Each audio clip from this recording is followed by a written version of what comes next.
नमो नारायण जी, नमो नारायण जी, नमो नारायण जी। दोस्तों, बात करेंगे आज मकर संक्रांति के महापर्व के ऊपर। मकर संक्रांति एक ऐसा महापर्व है दोस्तों, जिस दिन दान पुण्य करने का सबसे बड़ा, पूरे साल में सबसे बड़ा महापुण्य का ये दिन माना जाता है। इस दिन अगर हम थोड़ा सा भी कुछ दान करते हैं तो उसका अनंत अनंत फल मिलता है, ऐसे हमारे बुजुर्ग और ऐसे हमारे शास्त्र कहते हैं।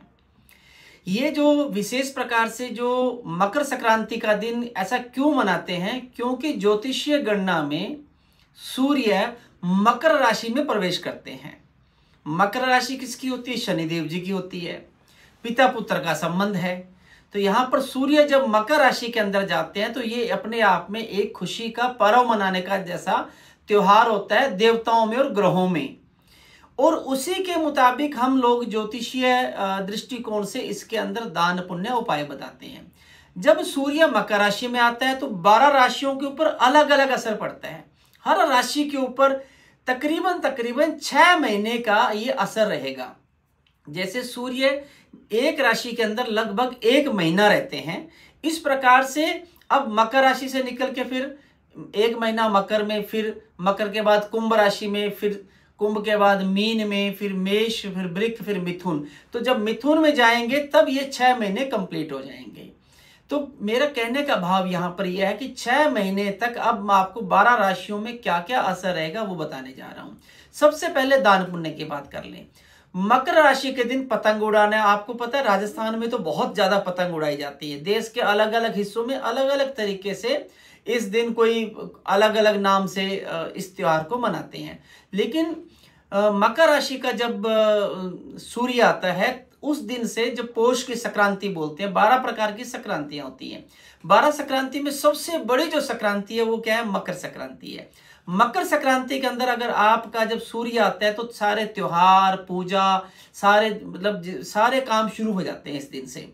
और इससे पहले का जो मास होता है ना, जो इससे पहले का जो मास रहता है पौष माह, इसके अंदर पिछले लगभग दिसंबर मिड से लेके पूरा जनवरी तक, लगभग मिड जनवरी तक कोई काम नहीं होते, शुभ काम नहीं होते। अब दोस्तों हम बात करेंगे कि आपको करना क्या क्या है। सबसे पहले मैं बताता हूं, जब सुबह आप उठेंगे तो आपने सबसे पहले उठते ही गंगा स्नान करना है। अब गंगा स्नान कैसे करेंगे? क्या गंगा जी में जाके करना चाहिए? तो अगर पॉसिबल है तो बहुत अच्छी बात है, नहीं है तो आप घर में थोड़ा सा गंगा जल लेके एक साफ बाल्टी में डालेंगे। साफ बाल्टी में डाल के और उसमें ऊपर से साफ पानी डालेंगे। तो पहले गंगा, फिर से जल। जब गंगा जल आप पूरा डाल देंगे, पवित्र जल, कोई भी आपके घर में होली वाटर जिसे बोलते हैं, कोई आप गुरुद्वारा साहब का जल है, गंगा जी का जल है, यमुना जी का जल है, नदियों का जल है, आप अपनी बकेट में, बाल्टी में डालें। उसके बाद बाल्टी को भरें, उस जल से आप स्नान करें तो सबसे ज्यादा आपको बड़ा पवित्र, बड़ा हल्का फील करेंगे। बड़ी आपकी एंजाइटी, डिप्रेशन सब खत्म हो जाएगा अगर इस दिन आप गंगा जल से स्नान करेंगे। दूसरी बात दोस्तों, इस दिन आपने दान पुण्य क्या करना है? गुड़ का दान बहुत अच्छा रहता है, चावल का दान बहुत अच्छा रहता है।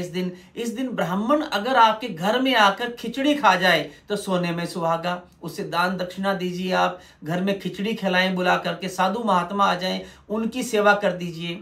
इस दिन दोस्तों जो छोटे छोटे बच्चे हैं, मकर संक्रांति के दिन छोटे बच्चों को यदि आप सॉक्स बांटते हैं, जैसे कि शूज देते हैं, जैसे कि आप किताबें बांटते हैं, उनको कोई बुक्स की नीड है, बुक्स की नीड पूरी करते हैं, बहुत ही बड़ा दान है ये। मकर संक्रांति के दिन दोस्तों कोई भी अगर आप दान करेंगे तो वो क्या है? अनंत अनंत पुण्य फल देता है। इसके बाद इस दिन आपको बड़े सारे अलग अलग उपाय, छोटे छोटे उपाय, स्टेप बाय स्टेप चलेंगे। आपने गंगा जल से स्नान हो गया, दान पुण्य में खिचड़ी का दान हो गया, चावल का दान हो गया, अनाजों का दान हो गया। और इसके अलावा इस दिन एक बहुत बड़ा महत्व है मकर संक्रांति के दिन 14 प्रकार की चीजें बांटने का। 14 जैसे किसी को आपने सेब देने हैं तो 14 सेब दे सकते हो, 14 केले दे सकते हो, 14 बर्तन दे सकते हो, 14 आप कपड़े दान कर सकते हो। लेकिन इसको एक और भी तरीके से आप किया जा सकता है। अगर आपके पास थोड़ा पैसा अच्छा है, आप दान पुण्य में विश्वास रखते हैं, नारायण जी में विश्वास रखते हैं, तो आप ये उपाय जरूर करिएगा। क्या करना होगा? जैसे आपने 14 केले ले लिए, 14 आम ले लीजिए, 14 आप मूली ले लीजिए, 14 सेब ले लीजिए, अलग अलग प्रकार के फल सब्जियां भी 14 पीस, जिसका एक 1.5 किलो कुछ लगभग सामान हो जाए, क्योंकि एक पीस देने का तो कोई मतलब नहीं है ना, कोई एक आदमी एक फल से क्या करेगा। तो कम से कम 14 आइटम आप 14 प्रकार की, तो आप जैसे लड्डू ले सकते हैं 1 किलो, तो वो 14 किलो लड्डू ले लीजिए। आप 14 आप बनाना ले लीजिए, एप्पल ले लीजिए, खीरा ले लीजिए, आप कुछ और कुछ सब्जियां बड़ी सारी वेजिटेबल्स हैं वो ले लीजिए। यानी 14 आइटम को 14 बार रिपीट करके अगर आप दान करते हैं तो वो और भी ज्यादा सोने में सुहागा है। इस दिन आप छतरी का दान करें, हाय हाय हाय हाय क्या बात है, मजा आ जाएगा। शनिदेव तो प्रसन्न हो जाएंगे। जिनकी कुंडली में शनि का दोष है वो मकर संक्रांति के दिन छतरी का दान कर दें, बस आपका सारा कष्ट दूर हो गया। जिनकी कुंडली में शनि की महादशा, अंतरदशा 6, 8, 12 में चल रही हो, शनि की वजह से पीड़ा हो, नवग्रहों की पीड़ा चल रही हो, इस दिन आप छाया पात्र का दान कर दो। तेल में चेहरा देख के, दांत देख के और हाथों के नाखून देख के दान कर दो, पूरा मजा आ जाएगा। इतना बढ़िया उपाय है, इतना बढ़िया उपाय है, क्या बताऊं बात। सुबह उठ के मकर संक्रांति के दिन सबसे पहले माता पिता का आशीर्वाद ले लीजिए। अगर आपने माता पिता का आशीर्वाद ले लिया, उन्हें प्रणाम कर लिया, अगर आप विदेश में बैठे हो तो फोन पे बात कर लो, अगर आप कहीं दूर हैं, माता पिता से नहीं बात हो सकती तो आप फोन पे बात कर लो, वीडियो कॉल पे कर लो, उनकी ब्लेसिंग ले लो। गुरुजी अगर आपके कोई है, आपके गुरुजी संपर्क में है, गुरुजी कहीं रहते हैं, गुरु का आशीर्वाद ले लो। माता पिता गुरु का आशीर्वाद बहुत ज्यादा काम करता है, क्योंकि वो आपको ब्लेस करेंगे, आशीर्वाद देंगे, तो वो मल्टीपल आपको आशीर्वाद मिलता है। ये अपने आप में बहुत बड़ी बात है। इसके बाद एक मैं 12 राशियों का फल बताऊंगा आपको, और एक ऐसा उपाय बताऊंगा जो पूरा साल 2024 में करने से आपको सबसे ज्यादा लाभ मिलने वाले हैं। हाँ दोस्तों, मैं बात बताना भूल गया था, बीच में बता दूं कि मकर संक्रांति के दिन खास करके आपको क्या करना चाहिए, तर्पण करना चाहिए। तर्पण अगर आप अपने पितरों का करते हैं तो इस दिन तर्पण करना अपने आप में ही बहुत बड़ी बात है। मकर संक्रांति के दिन तर्पण करना, ओम पितरेश्वराय नमः, ओम पितरेश्वराय नमः या गायत्री मंत्र का जप करना, वो बहुत मजेदार उपाय है। क्योंकि वंश वृद्धि, जिनके बच्चे नहीं हो रहे, जिनके बच्चे डिले हो रहे हैं, लेट हो रहे हैं, या जिनके पास वंश वृद्धि नहीं हो पा रही, पुत्र सुख नहीं है, वो लोग इस दिन मकर संक्रांति को पितृ देवताओं की पूजा करें, पितरों का आशीर्वाद ले लें। और दोस्तों और कुछ नहीं, अगर आप कुछ भी नहीं कर सकते तो कम से कम एक काम करिए, आप 14 लोगों को 14 रुपए, जैसे 14 रुपए खुले लेके, 14 रुपीज खुले लेके 14 लोगों में बांट दीजिए। वो भी अगर आप नहीं कर सकते तो कम से कम 14 सिक्के ले लीजिए, 14 सिक्के लेके किसी जरूरतमंद इंसान को डोनेट कर दीजिए। इसके साथ दोस्तों हम बात करेंगे 12 राशियों में आपकी राशि के अंदर मकर का सूर्य क्या फल देने जा रहे हैं। सबसे पहले हम बात करेंगे मेष राशि के ऊपर। मेष राशि के अंदर जब हम बात करेंगे तो मेष राशि को पंचम भाव का स्वामी है, क्योंकि पंचमे से सूर्य है, और सूर्य कहां गया, मकर राशि में। तो मकर में सूर्य क्या पीड़ित हो जाता है, यानी शत्रु राशि है। शनिदेव जी की शत्रु राशि में जब सूर्य जाता है तो थोड़ा पीड़ित हो जाता है, थोड़ा परेशानी मिलती है। तो मेष राशि वालों को संतान की तरफ से थोड़ी सी चिंता, थोड़ी परेशानियां, ये 6 महीने लगभग इसका असर रहता है। जो नॉर्थ पोल साउथ पोल बोलते हैं ना, उत्तरायण और दक्षिणायन, तो अभी सूर्य जब उत्तरायण में आते हैं, सूर्य फिर दक्षिणायन में भी आते हैं, तो उत्तरायण और दक्षिणायन का भी चलिए फिर बाद में बताएंगे कि इसका भी एक अपने आप में बहुत बड़ा महत्व है। तो जब सूर्य मकर राशि में आते हैं दोस्तों, तो ये 6 महीने तक इन राशियों के ऊपर असर रहता है। तो 6 महीने का अर्थ हो गया कि अभी आपका जनवरी चल रहा है, तो जनवरी के बाद जनवरी, फरवरी, मार्च, अप्रैल, मई, जून के आसपास तक का आपका ये, जून जुलाई के आसपास तक का ये लगभग 6 महीने आपके ऊपर असर रहेगा। तो मेष राशि वालों को सबसे ज्यादा क्या करना है, मेष राशि के, क्योंकि भाग्य 10th हाउस के अंदर आ रहा है, 10वें भाव में, और 10वां भाव किसका होता है, पिता का होता है, कैरियर का होता है, नौकरी का होता है। तो नो डाउट आपको यहाँ पर नौकरी मिलेगी, नौकरी में प्रमोशन भी दे सकते हैं, लेकिन थोड़ी बहुत, क्योंकि पंचम भाव के स्वामी हैं और शत्रु राशि में जाके पीड़ित हो रहे हैं, तो यहाँ पर संतान की तरफ से चिंता, आंखों की परेशानियां, एजुकेशन में रुकावट, थोड़ा सा आपको ये डिस्टर्ब करेंगे। बात करेंगे दोस्तों वृषभ राशि के ऊपर।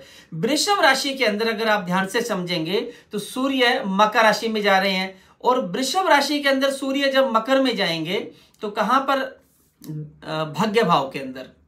भाग्य भाव यानी आपका किस्मत का भाव, लक का भाव। और दूसरी बात है वृषभ राशि वालों को ये चौथे भाव से संबंध रखता है, क्योंकि फोर्थ हाउस का स्वामी कौन हुआ? वृषभ लगन के अंदर सूर्य हुआ। तो चौथा घर है प्रॉपर्टी का, मदर का, माता का, दबे हुए खजाने का, लॉटरी का, अनएक्सपेक्टेड मनी का।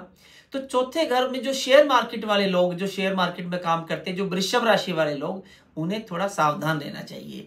आपको थोड़ा बहुत आपको शेयर मार्केट में लॉस होने की संभावना रहेगी। प्रॉपर्टी में थोड़ा सेल परचेज में थोड़ी परेशानियां आ सकती हैं। इसके साथ ही सूर्य भाग्य भाव में कहीं ना कहीं लक को वृद्धि दे रहे हैं। अगर फॉरेन का कोई काम आपका प्लानिंग में चल रहा है, विदेश का कोई अगर आपका काम प्लानिंग में चल रहा है, तो उम्मीद है कि वो काम आपका सिरे चढ़ जाएगा। तो काफी हद तक आपको सूर्य की उपासना करनी चाहिए। सूर्य को जल देना चाहिए थोड़ा सा, एक लोटे में, तांबे के लोटे में, जैसे थोड़ा गुड़ डाल के, थोड़े चावल के दाने डाल के आप सूर्य को जल देंगे तो बहुत आनंद आएगा आपको। तो दोस्तों इसी के साथ हम बात करेंगे मिथुन राशि की। मिथुन राशि वालों को सबसे ज्यादा सावधान हो जाना चाहिए। मिथुन राशि के कुंडली में सूर्य अष्टम भाव में आएंगे। मिथुन राशि से जब आप काउंट करेंगे तो अष्टम भाव में सूर्य, और मिथुन करक सिंह यानी तृतीय भाव के मालिक होंगे। तो तृतीय भाव किसका होता है? भाई बहनों का, छोटे भाई बहनों का, पार्टनरशिप का, दोस्तों का, फ्रेंड्स का, पार्टनरशिप का। तो यहां पर आपको थोड़ा सा आपको संभल के रहना पड़ेगा। किस चीज में? पार्टनरशिप में रिश्ते ना खराब हो जाएं आपके, क्योंकि सूर्य मकर राशि में है, शत्रु राशि में, और ऊपर से 8वें में है। तो आपकी तो कुंडली में तीसरे भाव का लॉर्ड जब अष्टम में है, तो आपको पार्टनर की तरफ से चिंता, परेशानी, साझेदारी में दिखते हैं। थोड़ा सा आपका ऐसे खर्चे भी थोड़े ज्यादा बढ़ जाएंगे, और एक्सीडेंट से संभल के रहिए। चोट, परेशानी, 2 पहिया वाहन अगर आप चलाते हैं तो बिल्कुल संभल के रहिए। 2 पहिया वाहन में चोट के, एक्सीडेंट के फुल बटा फुल चांसेस है आपको। उपाय के तौर पे दोस्तों आप क्या करेंगे? मिथुन राशि वाले लोग, आपने गुड़ का दान एवरी संडे, कुछ ना कुछ रविवार के दिन आपने श्रद्धा अनुसार 1 किलो 2 किलो गुड़ आपने गौशाला में डालना है। इसी से आपका कल्याण हो जाएगा। दोस्तों बात करेंगे इसके बाद कर्क राशि की। कर्क राशि में दोस्तों सूर्य 2nd हाउस का स्वामी होता है, और आपकी कुंडली में सूर्य 7म भाव में, यानी कि वैवाहिक जीवन में, मैरिज लाइफ पार्टनर में, 7th हाउस में जब सूर्य जाता है, तो सूर्य की सबसे पहली बात तो दृष्टि लगन पे पड़ती है। और कर्क लगन की कुंडली में वैसे भी थोड़ी अनस्टेबिलिटी ज्यादा रहती है। मैं हमेशा बोलता हूं, जैसा कि 7म भाव का सूर्य आपकी जो वैवाहिक जीवन है कर्क राशि वालों की, उनको मैरिज लाइफ में थोड़ा बहुत संभल के चलना पड़ेगा। रिश्ता अगर आपका होने वाला है, तो जिससे बातचीत चल रही है रिश्ते की, एंगेजमेंट की, वहां आप वाणी संयम रखें, वहां रिश्ता खराब हो सकते हैं। नई शादी हुई है, अगर अभी अभी आप कोई प्लान कर रहे हैं बाहर जर्नी का, घूमने का, तो थोड़ा अलर्ट रहिए, रिश्ते खराब होने के चांसेस हैं। वैवाहिक जीवन के अलावा अगर आप नया व्यवसाय शुरू करने जा रहे हैं, तो भी थोड़ा सा आपको अभी 6 महीने ज्यादा अलर्ट और ज्यादा समझदारी से चलना चाहिए। कर्क राशि वालों को सूर्य 7म भाव में थोड़ा ज्यादा अच्छा फल नहीं देगा दोस्तों, क्योंकि 7म भाव का सूर्य वैवाहिक जीवन को वैसे भी डिस्टर्ब करता है। ऊपर से सूर्य मकर राशि में 7म भाव में आ गया, तो आपके लिए ठीक नहीं है। उपाय के तौर पे आपने चावल और गुड़ दोनों मिला करके गौशाला में, धर्म स्थान पे एवरी संडे आप डोनेट करेंगे, तो आपके लिए बहुत ज्यादा अच्छा फल रहेगा। दोस्तों बात करेंगे सिंह राशि वालों की। सिंह राशि ध्यान से समझ लीजिए। सिंह राशि का स्वामी कौन हुआ? सूर्य हुआ। और सिंह राशि की कुंडली के अंदर सूर्य कहां चला गया? 6ठे भाव में। 6ठे भाव में दोस्तों सूर्य रोग, ऋण, शत्रु का स्थान है। वैसे 6ठे घर का सूर्य शत्रु हंता होता है। आपकी जो दुश्मनियां, जो झगड़े चल रहे थे, जो आपकी प्रॉब्लम्स चल रही थी, वो सारी की सारी शांत हो जाएंगी। 6ठा सूर्य दुश्मन को एकदम खत्म कर देगा, हिला देगा, और आपका प्रभाव इतना बढ़ जाएगा, क्योंकि सिंह राशि वालों का सूर्य स्वामी है, तो प्रभाव बढ़ाएगा शत्रुओं पे।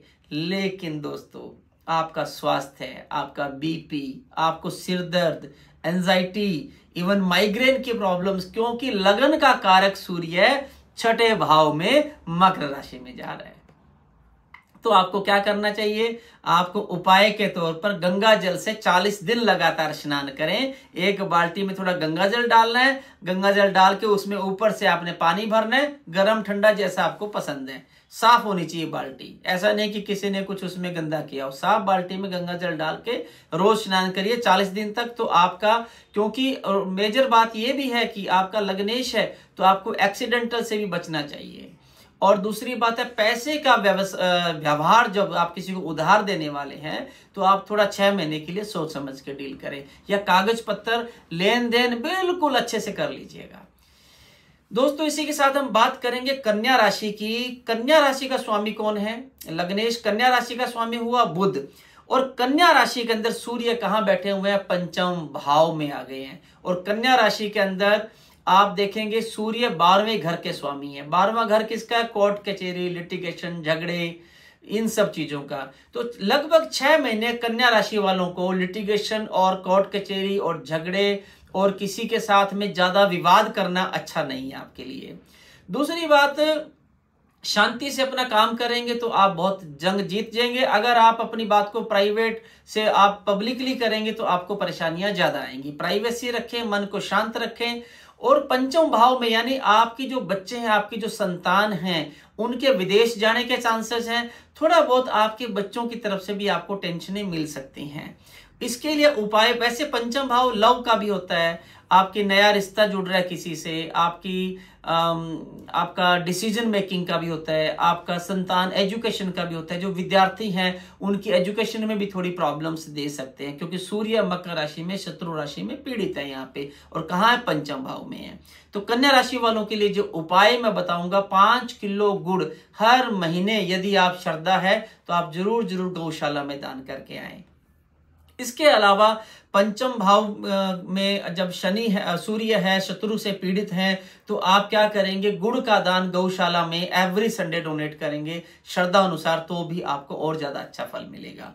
दोस्तों बात करेंगे तुला राशि की। तुला राशि का स्वामी कौन हुआ? शुक्र हुआ। और तुला राशि के अंदर आपका सूर्य 4th हाउस में माता के स्थान पर, आपके प्रॉपर्टी के स्थान पर बैठे हुए हैं। सूर्य 11वें घर के मालिक हैं तुला राशि वालों की लगन में। और तुला राशि वालों को जब 11वें घर का स्वामी सूर्य है और बैठे हुए 4th हाउस में है, तो मुझे ऐसा लगता है, मेरा जो अभी तक का अनुभव है, 11 का मालिक सूर्य 4th हाउस में, पहली बात तो कोई लॉटरी भी लग सकती है, कोई अनएक्सपेक्टेड मनी, धन दौलत भी मिल सकती है, क्योंकि और आपकी कोई जमीन से संबंधित अगर कोई लिटिगेशन चल रही थी उसमें कामयाबी के भी चांसेस हैं।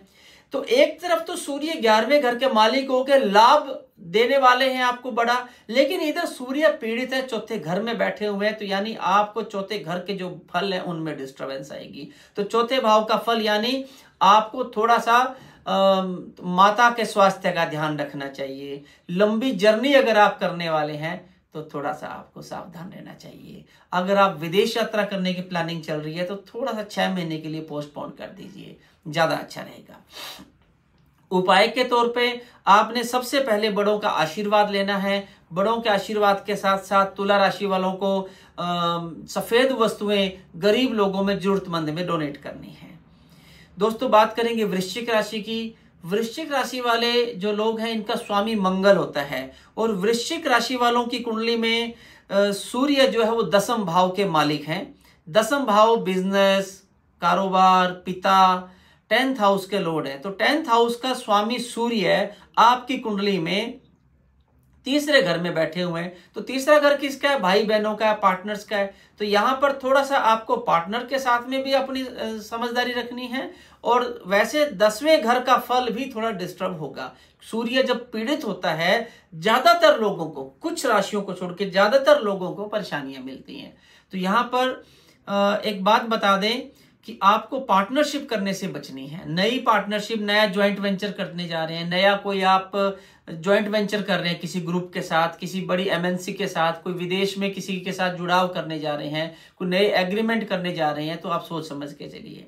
अगर भाई बहनों की कोई प्रॉपर्टियां अलग हो रही है तो अभी 6 महीने के लिए पोस्टपोन करिए।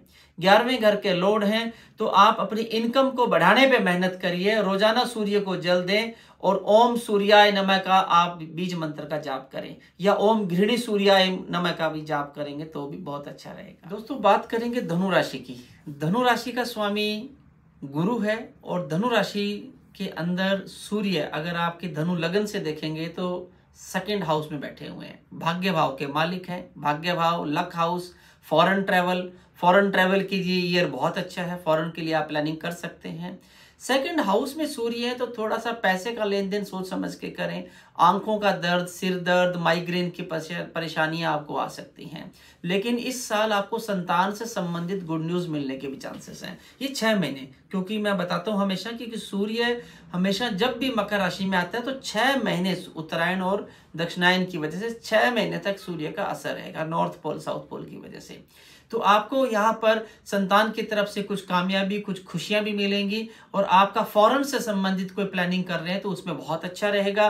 भक्ति भावना भी बढ़ेगी, मान सम्मान भी बढ़ेगा, लेकिन थोड़ा सा रुपए का लेन देन सावधानी से करें, थोड़ा कष्ट आ सकता है। बैंक के साथ लोन अगर आप लेने जा रहे हैं तो थोड़ा सोच समझ के कागज पत्तर ध्यान से लीजिए, कोई फ्रॉड ना हो जाए आपके साथ में। दोस्तों बात करेंगे हम मकर राशि की। मकर राशि का स्वामी शनि है और मकर राशि के अंदर ही अभी सूर्य प्रवेश कर रहे हैं। मकर राशि में लगन में सूर्य है और कुंभ के अंदर शनि चल रहे हैं। वैसे दोस्तों क्योंकि मकर राशि वालों को साढ़े भी चल रही है और ऊपर से सूर्य महाराज अभी लगन में आए हैं तो लगभग 1 महीना तो आपको थोड़ा सा ये परेशानियां ज्यादा भी रह सकती हैं, क्योंकि वैसे मेष राशि के मकर और कुंभ राशि में सूर्य शत्रु हैं। तो सूर्य जब आपके लगन में आ गए हैं तो एक तरफ तो इसके उच्च के फल भी मिलते हैं, एक तरफ परेशानियां भी मिलती हैं, पर ज्यादातर केस में जब शत्रु राशि में कोई ग्रह आता है तो पीड़ा मिलती है, ज्यादातर पीड़ा मिलने की संभावना होती है। तो आपकी कुंडली में सूर्य जब लगन में आए तो आपका स्वास्थ्य से संबंधित, जैसे कि आपको बैक बोन की प्रॉब्लम, पैरों में दर्द, सिर दर्द की परेशानियां, हेल्थ इश्यूज आपको क्रिएट करेंगे लगन के सूर्य।